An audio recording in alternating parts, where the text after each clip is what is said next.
I'm here in the Rampur village, 1 hour away from Banaras, from Varanasi, to meet 3 extraordinary women, to meet 3 Lakhpati Didis here. It's in the midst of a village, but all of them are doing so well, which you're going to hear about now. Each of them have their own businesses, they're thriving, and how, with of course assistance from the government as well. I have with me Chanda Devi ji. I also have Kumari ji, Urmila ji, and also Kumari ji. Namaste, बहुत धन्यवाद हमसे बात करने के लिए. चंदा देवी जी, आपसे शुरुआत करती हूँ. हमको आपसे आपके कांटेक्ट मिला था क्योंकि आपके वीडियो प्रधानमंत्री जी के साथ वायरल हुआ था, जहाँ पे प्रधानमंत्री जी आपसे पूछा था कि आप चुनाव लड़ेंगे और आपने मना किया. पहले बताइए क्यों? जी, मेरा इंटेंशन गलत नहीं था और मैं माननीय प्रधानमंत्री जी का सम्मान करती हूँ और मैं चाहती हूँ कि फिर वही है, हमारे बनारस के सांसद क्षेत्र से हैं तो हम चाहते हैं फिर वही आए. लेकिन मेरा इंटेंशन गलत नहीं था कि मैं उनकी भावनाओं को ठेस पहुंचाऊं. बस मैं ये थी कि मैं एक गांव की महिला हूँ, खेती करती हूँ, तो मेरे दिमाग में ये आया कि मेरे पास इतने पैसे नहीं है कि मैं इलेक्शन लड़ूं. तो बस अच्छा. मैंने ये सोच के मना किया और मेरा कोई मतलब नहीं गलत था. अच्छा, तो पैसा नहीं था आपको लगा? जी. जब प्रधानमंत्री जी पूछते हैं तो फिर पैसे की बात ही नहीं आता है चंदा जी. क्योंकि हम लोग गांव की महिलाएं, हम लोग अभी इतना बाहर नहीं निकले हैं, ना कहीं गए हैं, तो इसके बारे में पता नहीं था.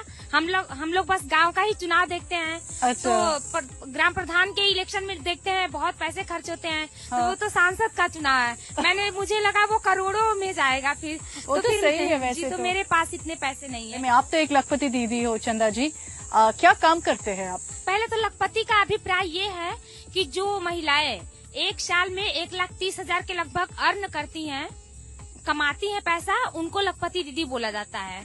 तो हम लोग मिल के कई ठो काम करते हैं, मतलब खेती भी करते हैं और बैंक सखी का भी काम करते हैं और हमारे हस्बैंड एक गाड़ी निकलवाए हैं, वो भी चलाते हैं. तो परिवार में घर में 1 लाख से ज्यादा जी नहीं जी, उससे आपको लखपति दीदी जी, उससे उसी का अभिप्राय है कि उन्हीं को लोग लखपति दीदी बोलते हैं. अच्छा, उर्मिला जी आप बताइए हमको. नमस्कार.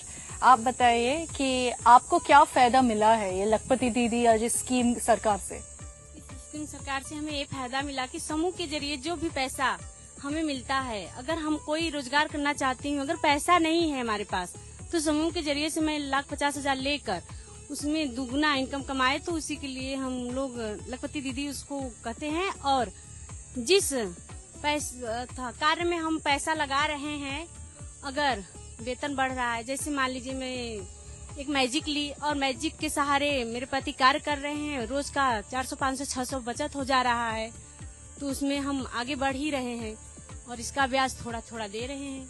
अच्छा, तो आप कुमारी जी आप बताइए, आप तो नमस्ते ब्यूटी पार्लर शुरू करने वाले हो यहाँ पे गांव में, पहली बार, ये पहला ब्यूटी पार्लर होगा ना? जी जी. अच्छा, तो कैसे कर रहे हो आप? इसी लखपति दीदी की वजह से कर रहे हैं? जी जी. पहले तो मैं तो हुनर पहले का ही ऐड कर चुकी हूँ और मेरे पास पैसे नहीं थे कि मैं अपना पार्लर स्टार्ट कर सकूँ, बट समूह में जब जुड़ी हूँ तो मुझे जैसे लग रहा है पैसे की कमी नहीं है, कुछ मेरे पास है और मैं समूह से लेकर अपना बिजनेस खुद का स्टार्ट करना चाहती हूँ. इसके पहले मैंने बोलेरो ली, जो कि मेरे पति चलाते हैं, और मैं समूह में जुड़ने के बाद CIPP का कार्य करती हूँ और मेरा जो है सालाना इनकम 1,30,000, 40,000 इस तरह से हो जाता है. तो अब पहले तो मैंने अपने पति के लिए बिजनेस स्टार्ट की, अब मैं खुद अपने लिए स्टार्ट कर रही हूँ, क्योंकि महिलाएं जो है कि उनका एक वो होता है कि वो हमेशा फील्ड में दौड़ कर काम नहीं कर पाती है. तो मैंने अब ये निश्चय कर लिया है कि अब मैं खुद बिजनेस करूंगी और समूह में जुड़ी रहूंगी. तो क्या आपका सपना था हमेशा कि ब्यूटी पार्लर खोल लूंगी? मैं हमेशा ही सोचती थी, जब भी मेरे मन में आता था यही रूम का तलाश करती थी, कहीं रूम अच्छा से मिल जाए, अच्छी जगह पर मैं अपना बिजनेस स्टार्ट कर दूं खुद से. अच्छा, तो मैं भी आ जाऊं आपके ब्यूटी पार्लर? क्या क्या मिलेगा? सब कुछ मिलेगा. क्या कर सकती हूँ? जो पार्लर में व्यवस्थाएं रहेंगी उसका मैं सेवा सब लोगों का करूंगी. जो मेरे पार्लर में जो आएगा मैं उनका भरपूर सेवा करना चाहूंगी. ये तो बहुत बदलाव आया है कि पहले बैंक महिलाएं नहीं जाती थी. अपने गांव के रास्तों के बारे में दूसरों को क्या बताएं, हमको खुद नहीं पता था कि हमारे गांव में कितने रास्ते हैं, कौन सा रास्ता किस सड़क पे कहाँ जाता है, ये सब नहीं पता था. लेकिन जब से हम लोग समूह में जुड़े हैं तब से हम लोग मतलब अपना काम मतलब हम लोग दूसरे के आश्रित करते थे, दूसरे पे आश्रित होकर के। लेकिन अब हम लोग अपना काम खुद करते हैं। पहले हम लोग को खर्चे को जरूरत होती थी तो मतलब सास से, ससुर से, अपने हस्बैंड से ही मतलब हम लोग पैसे मांगते थे। लेकिन अब सरकार जो ये योजना लेके आई है NRLM, राष्ट्रीय ग्रामीण आजीविका मिशन, इससे महिलाएं काफी आगे बढ़ी हैं और उनके पास अपनी खुद की पूंजी है। किसी से 1 रुपया मांगने की जरूरत नहीं है। वो लोग अपने थोड़े बहुत शौक भी पूरे कर सकती हैं, परिवार की जिम्मेदारी भी उठा सकती हैं। तो ये महिलाओं के लिए बहुत बड़ी बात है।